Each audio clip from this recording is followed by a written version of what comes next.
everybody, Nikki D from 5 Dog Farm, and I thought I'd bring you out to the coop with me today while I gather eggs. I even brought my special chicken egg basket. I don't take this out for just anybody, you know.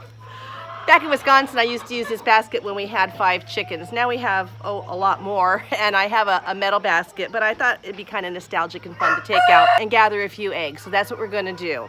I want to work on something that I've thought about for a while, and I'm not going to tell you what it is yet. When we get back up to the farmhouse, where I will be able to, for the first time, film in my studio. Yes! Even Hudson's excited. I know I am. So let's go gather some eggs and get up to the farmhouse, and I'll tell you what I'm up to. Today I'm going to do something that I have wanted to try for a very long time, and this year was the year of, oh gosh, so many eggs. We're upping our chickens in numbers, and of course along with that comes more eggs. And that's a great problem to have, but it has been a problem. The girls can only use so many. I don't have enough time to bake as I used to be able to, hoping in the future that comes along. And I can only eat so many pickled eggs. I really can. And I never thought I had a limit, but I've reached it. So what do?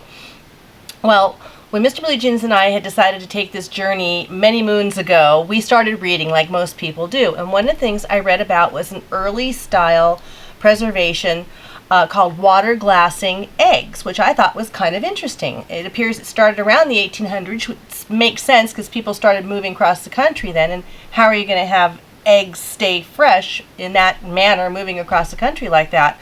And it was popular all the way up into the 40s for those that still didn't quite have those newfangled things called refrigerators. I'm told that even my great-grandma had done some water glassing, so that's kind of cool. But it was something that kind of stuck in the back of my head, and now I'm going to have a chance to do it, and I wanted to bring you along and show you how it's done. One of the first things I wanted to show you, though, was the ingredient that you're using to keep the eggs from spoiling is called pickling lime, or slacked lime, or special name, calcium hydroxide. I have the package that I bought was through a company called Azure Standard. I got it in a big bag and I transferred it into my mason jars. But I had wanted to keep the label, which easily peeled off the bag, just so I knew not only what was in here, but just some of the other information about it. But my point was, it's messy. As you'll be able to see, I have already done a load of the eggs, just to see what the process was like, and my cutting board here caught the brunt of it. So when you're doing this, make sure you're doing it in an area that you can either cover or you don't care about the tabletop or whatever you're working on, because it is a little messy. You are working with water. Now, what is storage on these eggs? I have read anywhere from 8 months to 18 months, and those are all great numbers. I don't need the 18-month because, again, we have lots of chickens, and what I am looking for is when our chickens slow down in the winter time, then we actually fall behind for all the homes to keep up with just normal egg eating, not us scrambling, pardon the pun, to keep up. So I wanted to have eggs available, that it wasn't a problem where people are saying, do you have any eggs? Are there enough eggs? And I have actually had times where I've said, no, I don't have enough to give to anybody else. I don't want that to happen again. So I thought I'd try this method and see how it works out. So I'll know for sure next spring, because that will get us, oh gosh, about 8 months. So that works out very well for us. So what are the things you need? Well, I had already mentioned that you need food grade pickling lime, slaked lime, calcium hydroxide. There's also something else called sodium silicate, which you could use. I'm not using it, so I'm not going to go into it. Check it out if that's something that you want to do. But I'm using pickling lime. Yes, it's like that stuff you see in the small packages when you're in the store and you're going to the canning aisle and it says pickling lime. But if you hunt around online, and I'll put a link below, you can find it for less money than already packaged for you. Those are convenient if you're doing something small, but in this case, I'm not doing something small, so I bought a larger amount of it. The other thing that you're going to need, do not use tap water. Use filtered water. The farmhouse doesn't have water, and we don't have power, which is where you might sometimes see when I'm filming the light changing. Well, that's nature's sun. That's just what's going on. I don't have power in here yet. I just bought some spring water to use. You'll need a food grade bucket. Definitely make sure it's a food grade bucket. I'm doing 5 gallon. Do whatever size you like. With 4 families to feed, 5 gallons is going to work for me.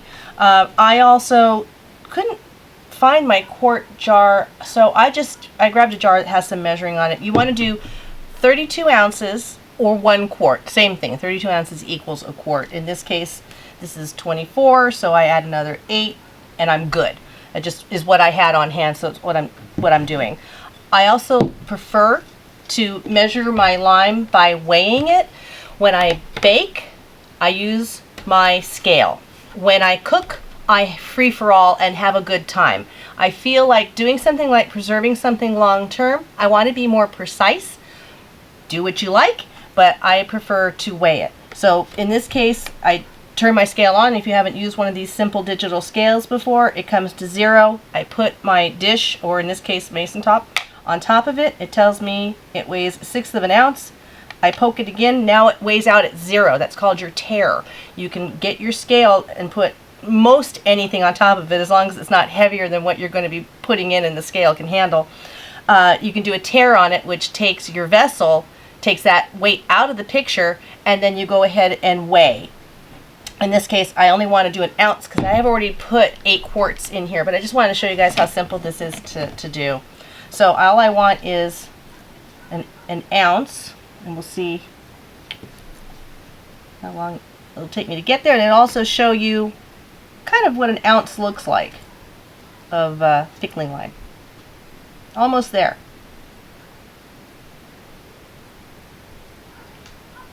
Well, there you go.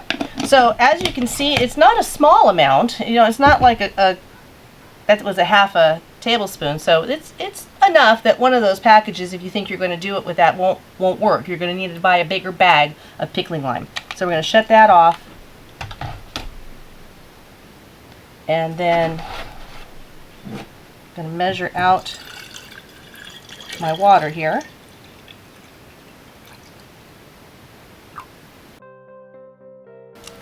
You know, it dawned on me that I had mixed originally my 8 quarts and the pickling lime in my food grade bucket. So I've got another mason jar here. I'm just going to pour my measurement of 32 ounces into here and do it that way. Of course, when you're doing it for the first time, you won't have to do what I'm doing here because you'll measure it right into your food grade bucket. So there's that. And you want to make sure that your lime is really mixed up.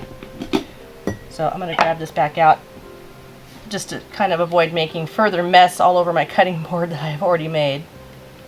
Get your pickling lime in here.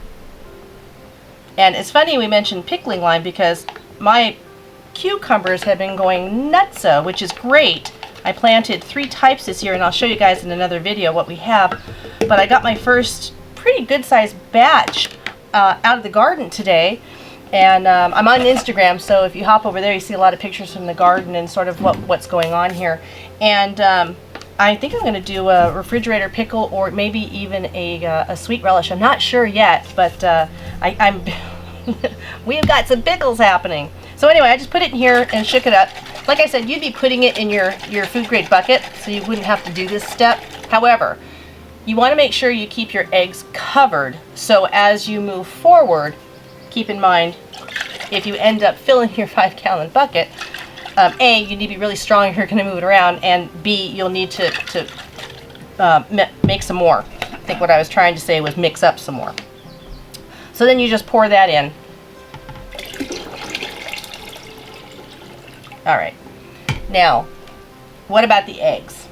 Alright, you definitely need to use fresh eggs from that day. Do not use eggs older. Do not use dirty eggs. If you didn't see my recent video on the Harris nesting box, Harris Farms nesting box, well, the reason I got that and showed you all how to assemble it is because our Jersey Giants are messy. They are poopers. And this morning when I went out to the box, I did gather eggs, and I still have a little bit of residue on them.